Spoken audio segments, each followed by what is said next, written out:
ট্রাম্পের যুদ্ধবিরতির মেয়াদ বাড়ানোর ঘোষণার কয়েক ঘণ্টা পরই হরমুজে থাকা ৩টি জাহাজে হামলা চালিয়েছে ইরান।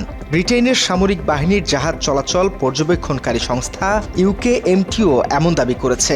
সংস্থাটি জানায়, বুধবার সকাল ৭টার দিকে হরমুজে প্রথম কন্টেইনার জাহাজ লক্ষ্য করে গুলি ছোড়ে আইআরজিসি। কোনো সতর্কতা ছাড়াই জাহাজটিতে হামলা হয়েছে বলে দাবি সংস্থাটির, তবে এতে কেউ হতাহত হয়নি। এরপরই পানামার পতাকাবাহী দ্বিতীয় আরেকটি কার্গো জাহাজে আইআরজিসির হামলার খবর আসে।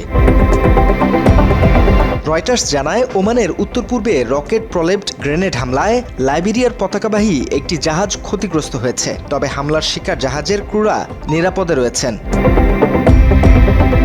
বুধবার হরমুজে দুটি জাহাজে গুলির ঘটনা স্বীকার করে আইআরজিসি। বাহিনীটির নিয়ন্ত্রিত ফার্স ও তাসনিম নিউজ জানায়, জলপথটিতে নিজেদের নিয়ন্ত্রণ প্রতিষ্ঠা করছে তেহরান। তাদের দাবি, বারবার সতর্কবার্তা এড়িয়ে যাওয়ায় গুলি চালাতে বাধ্য হয়েছে তারা।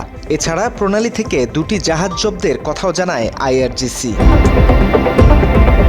এর আগে ইরানের সাথে আলোচনার অগ্রগতির জন্য যুদ্ধবিরতির মেয়াদ বাড়ানোর ঘোষণা দেন প্রেসিডেন্ট ট্রাম্প। তবে হরমুজ ও ইরানের বন্দরগুলোতে অবরোধের কথাও জানান তিনি। কেবল নিজেদের মুখ রক্ষার জন্যই ইরান হরমুজে অবরোধ চালু রেখেছে বলে দাবি করেন ট্রাম্প। এদিকে প্রেসিডেন্ট ডোনাল্ড ট্রাম্পের যুদ্ধবিরতির মেয়াদ বাড়ানোর পর বিজয় উল্লাসে মেতেছে ইরান। হুমকি হুঁশিয়ারি দিয়েও ইরানের সাড়া না পেয়ে শেষ পর্যন্ত নিজেই এই ঘোষণা দেন আমেরিকার প্রেসিডেন্ট। আর এই ঘটনাকে আমেরিকার পরাজয় হিসেবেই দেখছেন সাধারণ ইরানিরা।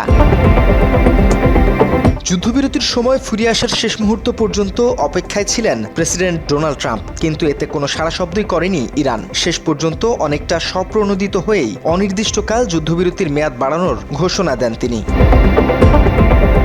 যুদ্ধবিরতির ঘোষণার পরই ইরানের রাস্তায় নামে সাধারণ মানুষের ঢল। সেন্ট্রাল তেহরানে বিজয়ের প্রতীক মিসাইল স্থাপন করে ইরানের সামরিক বাহিনী। ঐতিহাসিক ইনকিলাব স্কোয়ারে সেই মিসাইল ঘিরে জড়ো হতে থাকেন সাধারণ ইরানিরা, ওড়াতে থাকেন জাতীয় পতাকা। ইনকিলাব স্কোয়ারে প্রদর্শন করা হয় ইরানের শক্তির প্রতীক খুররাম শহর ক্ষেপণাস্ত্র। ট্রাম্পের যুদ্ধবিরতির মেয়াদ বাড়ানোর ঘোষণাকে ইরানের জন্য বড় সফলতা হিসেবেই দেখা হচ্ছে। জলসীমায় অবরোধ, নিষেধাজ্ঞা, জাহাজ জব্দের মতো চাপও আলোচনার টেবিলে আনতে পারেনি তেহরানকে। ট্রাম্পের যুদ্ধবিরতির মেয়াদ বাড়ানোর পর হরমুজ প্রণালীতেও নিজেদের আধিপত্য আরও বাড়িয়েছে IRGC.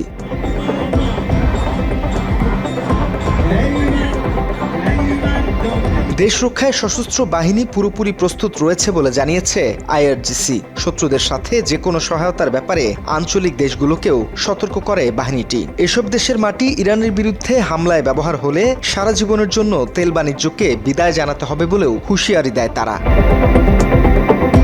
Desk report, Bangla addition.